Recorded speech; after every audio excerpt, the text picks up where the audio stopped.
Hi, I'm Russ Falk, Chief Product Designer and Grill Master at Kalamazoo Outdoor Gourmet. We're in our outdoor kitchen at our production facility in Michigan, and we're going to be grilling up some beautiful tomahawk ribeyes today over a wood fire on our Argentinian-style Gaucho grill. The first thing we need to do is build our fire. I've already stacked our wood for a 3-layer fire, and that's the perfect way to get this fire started because it's going to collapse on itself and give us a good bed of coals to cook over. We've got a very powerful burner system down underneath that wood, and we use that to get the fire going conveniently and easily. Now that we've got those burners going, the fire will be set in just about 5 minutes. We're going to have to wait a little longer than that for the fire to be ready to cook on, but we get it started very quickly.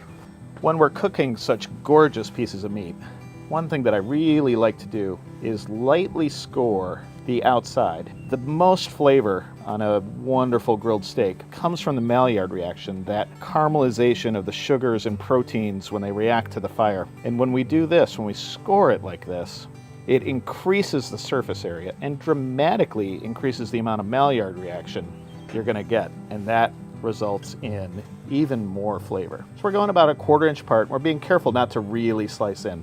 We're going to go both directions. You can see that I lay my knife on its side to avoid cutting too deep into the steak. Now that we've scored these all over, we're going to coat them with olive oil because that helps further build up that crust, and season them with salt.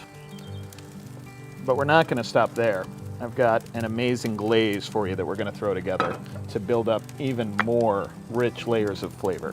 So we'll get these seasoned quite generously on both sides. Now that these are seasoned, we're going to get that base going. I've already started it, but I want you to see the ingredients. We've got a little bit of butter,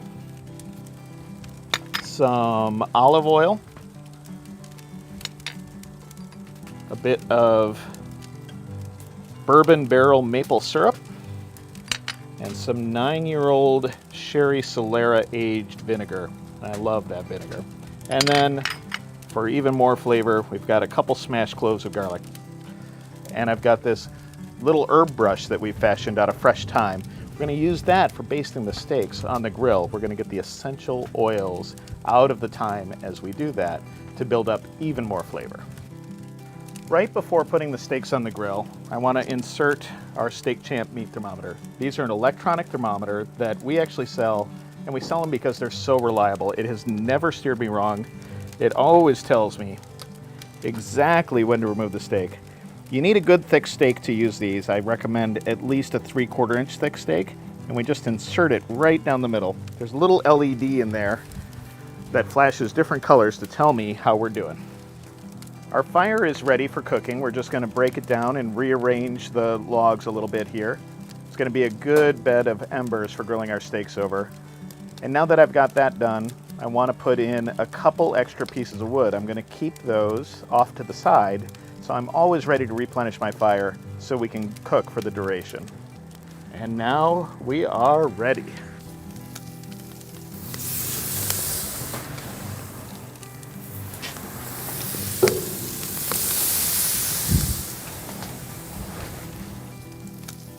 I estimate these steaks are going to take about a half an hour to cook because they're so thick. We want them to have a nice gentle heat. And with this Argentinian style Gaucho grill, I'm able to raise and lower the height of those steaks above the fires.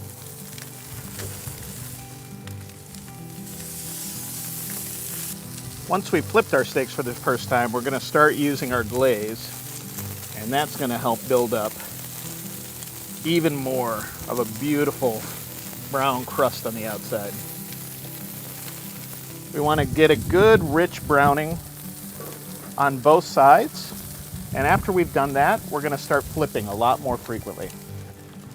We're cooking over an oak fire today, and oak fire and beef just go together. It's a very subtle flavor, but it's very rich flavor. We're getting that perfume of smoke coming up past these steaks, and it's so much better than grilling a steak over any other type of fuel. It's great to do them over charcoal, it's great to do them over gas, but that extra flavor component we get over this wood fire is just to die for.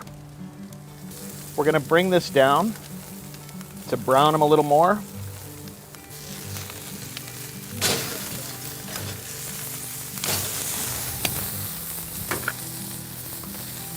I'm a big believer in flipping your steaks frequently, moving them often to build up that wonderful brown crust that you just don't get if you leave it in one place the whole time. You know, a lot of people talk about flipping a steak only once and leaving it alone, but I really think you're missing out on flavor. We're gonna bring it back up high to get that heat gentle again. It's time to pull our steaks off the grill. The Steak Champ is doing a quick double flash in green. And that's our signal to pull them off the grill. And we're gonna let them rest just a little bit. And then we're gonna dig in. These are just looking perfect. The double flashing on the Steak Champ thermometer tells you it's time to pull it off the grill. And what's really great is it stops flashing when your steak is done resting. If you're not using a Steak Champ thermometer, I recommend letting a steak this thick rest about 5 minutes. As a general rule, the thicker the steak, the heavier the steak, the longer you're gonna wanna let it rest. And the thinner it is, the less time you're gonna let it rest.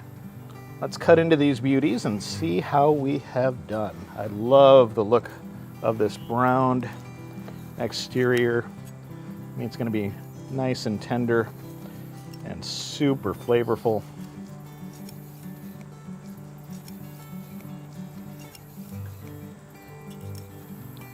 Should be absolutely amazing. Let's see.